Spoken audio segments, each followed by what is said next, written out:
ओम शांति। शिव बाबा ज्ञान के सागर परमात्मा हम बच्चों को श्रेष्ठ से श्रेष्ठ मन मना भाव का मंत्र देते हैं। मन मना भाव के मंत्र से हम आत्माएं सहज और सरल रूप से समझदार बनते हैं। इसी महामंत्र से हमारे पापों को भी खत्म करने का आधार है। पापों से मुक्त होकर हम आत्मा पुण्य आत्मा बन जाते हैं, स्वर्ग नई दुनिया के लायक बन जाते हैं। तो इस परमात्मा की याद, एक शिव बाबा की याद से ही हम इस पुरानी दुनिया से नई दुनिया की तरफ, इस पुरानी दुनिया को भूलने का अभ्यास करते हैं। तो बाबा हम बच्चों को समझाते हैं, मन मना भाव का मंत्र सदा स्मृति में रखो, तब श्रेष्ठ से श्रेष्ठ आत्मा हम बन जाएंगे। सुनते हैं बाप दादा के 28/1/2023 के साकार महावाक्यों में। बाबा बोले, मीठे बच्चे, एक मन मना भाव के महामंत्र से तुम समझदार बनते हो। यही मंत्र सब पापों से मुक्त करने वाला है।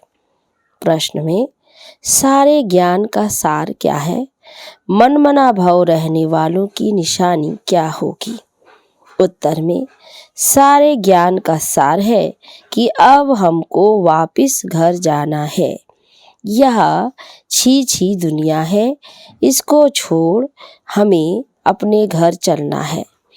अगर यह याद रहे तो भी मन मना भाव हुआ, तो मन मना भाव रहने वाले बच्चे सदा ज्ञान का विचार सागर मंथन करते रहेंगे। वह बाबा से मीठी मीठी रू रिहान करेंगे। दूसरा प्रश्न है, किस आदत की वशीभूत आत्मा बाप की याद में नहीं रह सकती?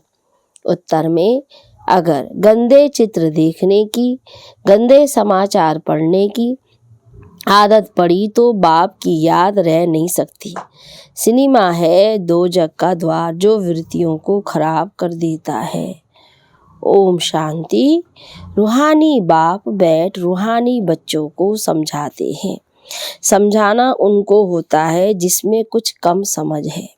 तुम अभी बहुत समझदार बन चुके हो, जो समझते हो कि यह हमारा बेहद का बाप भी है, बेहद की शिक्षा भी देते हैं, सृष्टि के आदि मध्य अंत का राज भी समझाते हैं। स्टूडेंट की बुद्धि में नॉलेज होनी चाहिए ना, और फिर बाप साथ में भी जरूर ले जाएगा, क्योंकि बाप जानते हैं कि यह पुरानी छी दुनिया है। इस पुरानी दुनिया से मैं बच्चों को घर ले जाने लिए आया हूँ। बाबा समझाते हैं, यहाँ बैठे बैठे बच्चों के अंदर में जरूर आता होगा कि ओहो, ये हमारा बेहद बाप भी है, फिर शिक्षा भी बहुत ऊंची देते हैं, सारी रचना के आदि मध्य अंत का राज भी समझाया है। तो यह सब याद करना भी मन मना भाव है। यह भी तुम्हारे चार्ट में आ सकता है। यह तो बहुत सहज है, और भल कुछ भी ना करो, परंतु उठते बैठते चलते फिरते बुद्धि में यह याद रहे। वंडरफुल चीज को याद करना होता है।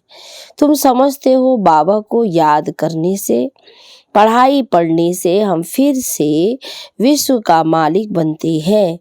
यह बुद्धि में चलता रहना चाहिए। भल कहाँ भी बस ट्रेन आदि में बैठी हो, परंतु बुद्धि याद हो। बाबा कहते याद का अभ्यास चाहिए। पहले तो बच्चों को बाप चाहिए। तुम जानते हो हम आत्माओं का रूहानी बेहद का बाप है। सहज याद दिलाने लिए बाबा युक्ति बताते हैं। माँ में कम याद करो तो तुम आधा कल्प के जो तुम्हारे विकर्म हैं वे सब योग अग्नि से भस्म हो जाएं। जन्म जन्मांतर बहुत ही यज्ञ तप जाप तप आदि किए हैं, भक्ति मार्ग वालों को पता नहीं है कि यह सब क्यों करते हैं, इनसे क्या प्राप्ति होगी। मंदिरों में जाते हैं, इतनी भक्ति करते हैं, समझते हैं यह सब परंपरा से चला आया है। शास्त्रों के लिए भी कहेंगे कि यह परंपरा से चले आए हैं, परंतु मनुष्यों को पता ही नहीं है कि स्वर्ग में तो शास्त्र होते नहीं। वह समझते हैं सृष्टि के शुरू से ही ये सब चला आता है। ना किसको ये कह सकते हैं कि बेहद का बाप कौन है। यहाँ हद का बाप व हद का टीचर तो नहीं है। हद के टीचर से तुम सब पढ़े हुए हो, जो पढ़कर ही नौकरी आदि करते हैं, यानी कमाई करते हैं। तुम बच्चे जानते हो यह हमारा बेहद का बाप है, उनका कोई भी बाप है नहीं। और ये बेहद का टीचर भी है, इनका कोई टीचर नहीं। इन देवताओं को किसने पढ़ाया, यह तो जरूर याद आना चाहिए ना। यह भी मनमना भव है, ये पढ़ाई तो कहाँ से पढ़े नहीं है। बाप स्वयं ही नॉलेजफुल है, इनको किसने पढ़ाया है क्या। बाबा तो खुद ही ज्ञान के सागर है, तो उनको तो कोई पढ़ाएंगे नहीं। मनुष्य सृष्टि का वह बीज रूप है और चेतन है, ज्ञान का सागर है। चेतन होने के कारण मनुष्य सृष्टि रूपी झाड़ का आदि से अंत तक राज सुनाते हैं, अंत में आकर आदि का ज्ञान सुनाते हैं और कहते हैं, हे बच्चों, जिस तन से मैं विराजमान हूँ, उन द्वारा मैं आदि से लेकर इस समय तक सब कुछ सुनाता हूँ। अंत के लिए तो पीछे समझाएंगे, तुम आगे चलकर समझ जाएंगे कि अब अंत है, क्योंकि उस समय तुम कर्मातीत अवस्था को पहुंच जाएंगे और आसार भी देखेंगे कि इस पुरानी छी दुनिया का विनाश तो होना ही है। तो यह कोई नई बात नहीं है, अनेक बार देखा है और देखते ही रहेंगे। कल्प पहले राज्य लिया था, फिर गवाया, अब फिर ले रहे हैं। बाबा हमको पढ़ाते हैं, तुम समझते हो हम ही विश्व के मालिक थे, फिर 84 जन्म लिए, फिर बाबा विश्व का मालिक बनाने के लिए वही ज्ञान दे रहे हैं। तुम अंदर से समझते हो बाबा टीचर भी है।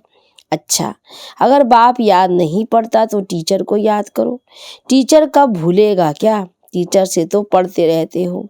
हाँ, माया गफलत कराती है, वह तुमको पता नहीं पड़ता है। माया आंखों में एकदम धूल डाल देती है।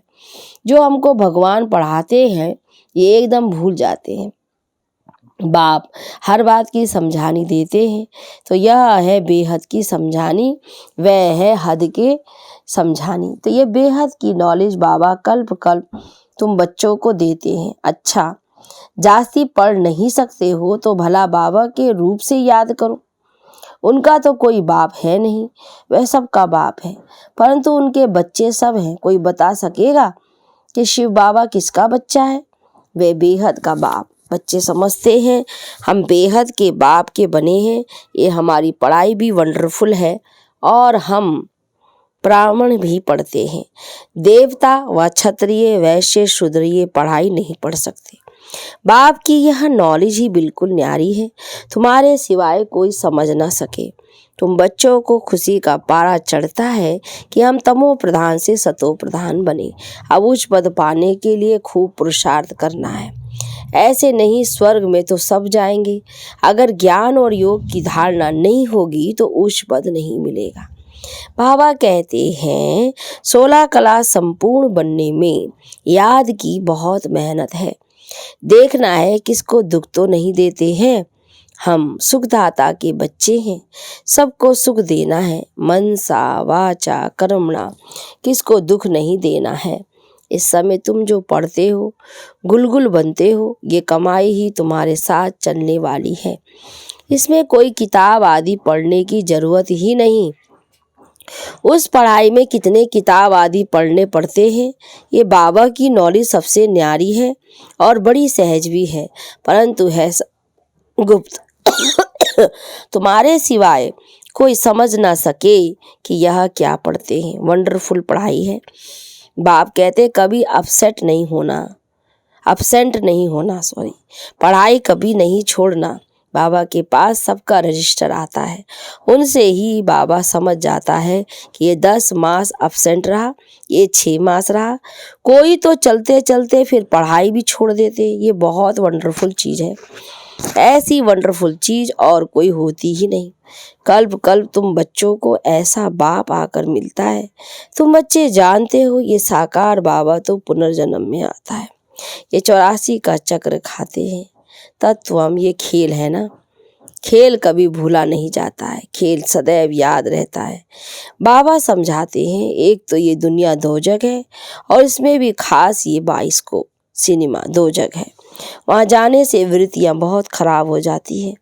अखबार में भी कोई अच्छे अच्छे चित्र देखते हैं तो उसमें भी बुद्धि जाती है। ये खूबसूरत है, इनको प्राइज मिलनी चाहिए। ख्यालात चलती है, ऐसा देखे ही क्यों। बुद्धि से समझते ये सारी दुनिया ही खत्म हो जाने वाली है। तुम सिर्फ मुझे ही याद करो, ऐसी ऐसी चीजें ना देखो, ना ख्याल करो। ये तो पुरानी दुनिया के छी छी गंदे शरीर है, इनके तरफ क्या देखना है, एक बाप को ही देखना है। बाबा कहते हैं मीठे मीठे बच्चे, मंजिल बहुत ऊंची है, माया कोई कम नहीं है। माया को देखो कितना भपका है, उस तरफ है साइंस और यहाँ है तुम्हारी साइलेंस। वो लोग चाहते हैं मुक्ति को पाएं, यहाँ तुम्हारी एम ऑब्जेक्ट है जीवन मुक्ति को पाने की। जीवन मुक्ति पाने का कोई रास्ता बता ना सके, सन्यासी आदि कोई भी ये नॉलेज दे ना सके। वो किसको समझा नहीं सकते कि गृहस्थ व्यवहार में रहकर पवित्र बनना है। ये एक ही बाप समझाते हैं। भक्ति मार्ग में टाइम वेस्ट ही होता आया है। कितनी भूलें होती है, भूल करते करते भूले ही बन गए हैं।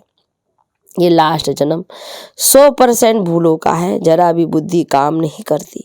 अब बाबा तुमको समझाते हैं तब तुम समझते हो, अभी तुम भी समझ गए हो तो औरों को भी समझाते हो। खुशी का पारा तो भी तुम्हें चढ़ता है। वंडर है ना, उस बाप को कोई बाप नहीं, कोई शिक्षक नहीं, तुम कहाँ से वंडरफुल खाए। बाबा कहते तब सीखा कहाँ से, मनुष्य तो वंडर खाएंगे। बहुत समझते हैं इनको जरूर कोई गुरु होगा। अगर यह भी गुरु से सीखा हुआ हो फिर गुरु के लिए और भी शिक्षा होनी चाहिए। सिर्फ यह शिक्षा थोड़ी होगा, गुरु के तो बहुत शिष्य होते हैं, एक शिष्य तो होते नहीं। अगाखा के देखो कितने शिष्य हैं, उन्हों को गुरु के लिए देखो कितना रिगार्ड रहता है। उनको हीरो से वजन करते हैं। अगाखा गुरु को हीरो से वजन किया। तुम किस में वजन करेंगे, बाबा ने पूछा। यह तो सबसे सुप्रीम है, इनका वजन कितना होगा। तुम क्या करेंगे, वजन करे तो कितना होगा। कोई चीज पढ़ सकती है, बाबा तो बिंदी है ना। आजकल वजन भी बहुत करते हैं, कोई सोने में, कोई चांदी में, कोई मिल्टीनियम में भी करते हैं। सोने से तेज ज़्यादा होता है महंगा, वह सोने से भी महंगा होता है। अब बाप समझाते हैं वे जिस्मानी गुरु तो तुम्हें सदगति देते नहीं, सदगति में ले जाने वाला तो एक ही बाप है। उनको किस में वजन करेंगे। मनुष्य तो सिर्फ भगवान भगवान ही कहते रहते हैं, लेकिन यह नहीं जानते कि यह वह बाप टीचर भी है। बैठे कितना साधन है, बच्चों का मुखड़ा देखने के लिए थोड़ा सा ऊपर बैठते हैं। मददगार बच्चों के बिगैर हम मदद स्थापना कैसे कर सकते हैं। जो जास्ती मदद करते हैं उनको जरूर बाबा लव करेंगे। लौकिक में भी एक बच्चा 2000 कमाता, दूसरा 1000 कमाता होगा तो बाप का लव किस पर रहेगा। परंतु आजकल के बच्चे पूछते ही बाप को कहाँ है। बेहद का बाप भी देखते हैं फलाने फलाने बच्चे बहुत अच्छे समझदार हैं, कितने मददगार भी बनते हैं और कितना बाबा देखते समझदार भी हैं। बाबा को भी देख करके बच्चों को बड़ी खुशी होती है। तो बाबा कहते बहुत अच्छे मददगार हैं। बच्चों को देख देख बाबा हर्षित होते हैं, आत्मा खुश होती है। कल्प कल्प मैं आता हूँ और बच्चों को देख बहुत खुश होता हूँ। जानता हूँ कल्प कल्प ये हमारे मददगार बनते हैं। ये बाबा का प्यार कल्प कल्प का बन जाता है। कहाँ भी बैठे हो बुद्धि में यही सोचो बाबा हमारा बाप भी है, टीचर भी है, सच्चा सच्चा गुरु भी है, स्वयं ही सब कुछ है। तब तो सब उनको याद करते हैं। सतयुग में कोई याद नहीं करेंगे क्योंकि 21 जन्मों के लिए बाप बेड़ा पार कर देते हैं। ऐसी ऐसी सिमरन कर बच्चों को हर्षित होना चाहिए, खुशी होनी चाहिए कि हम ऐसे बाप की सर्विस करें। बाप का सबको परिचय दें। ये बेहद का बाप है। बाप ही स्वर्ग की स्थापना करते हैं। बाप ही हम सबको साथ भी ले जाते हैं। तो ऐसी ऐसी समझाने से सर्वव्यापी कह नहीं सकेंगे। बाप ने तो कहा है, विनाश काले विपरीत बुद्धि विनश्यन्ति, वह सब खत्म हो जाएंगी, बाकी तुम विजय पाएंगे। तुम राजधानी स्थापन कर रहे हो। आत्माओं का बाप आत्माओं को बैठ समझाते हैं। तो ऐसी ऐसी वंडरफुल बातें सबको सुनानी चाहिए। अच्छा, मीठे मीठे सिकी लदे बच्चों प्रति माता पिता बाप दादा का याद प्यार और गुड मॉर्निंग। रूहानी बाप की रूहानी बच्चों को नमस्ते। रूहानी बच्चों की रूहानी बाप दादा को गुड मॉर्निंग। नमस्ते बाबा, नमस्ते। धारणा के लिए मुख्य सार। सुखदाता के हम बच्चे हैं, हम सबको सुख देना है। मनसा वाचा कर्मणा, किसी को भी दुख नहीं देना है। दूसरा, पढ़ाई और पढ़ाने वाला दोनों ही वंडरफुल है। ऐसी वंडरफुल पढ़ाई को कभी भी मिस नहीं करना है। अपसेंट नहीं होना है। वरदान में सदा हर दिन स्व उत्साह में रहने और सर्व को उत्साह दिलाने वाले रूहानी सेवाधारी भव। बाप दादा सभी रूहानी सेवाधारी बच्चों को स्नेह की यह सौगात देते हैं कि बच्चे हर रोज स्व उत्साह में रहो और सर्व को उत्साह दिलाने का उत्सव मनाओ। इससे संस्कार मिटाने की जो मेहनत करनी पड़ती है वह छूट जाएगी। यह उत्सव सदा मनाओ तो सारी समस्याएं खत्म हो जाएगी। फिर समय भी नहीं देना पड़ेगा, शक्तियां भी नहीं लगानी पड़ेगी। खुशी में नाचने उड़ने वाले फरिश्ते बन जाएंगे। स्लोगन में ड्रामा के राज को समझ नथिंग न्यू का पाठ पक्का करने वाले ही बेफिक्र बादशाह है। अच्छा, ओम शांति शांति शांति।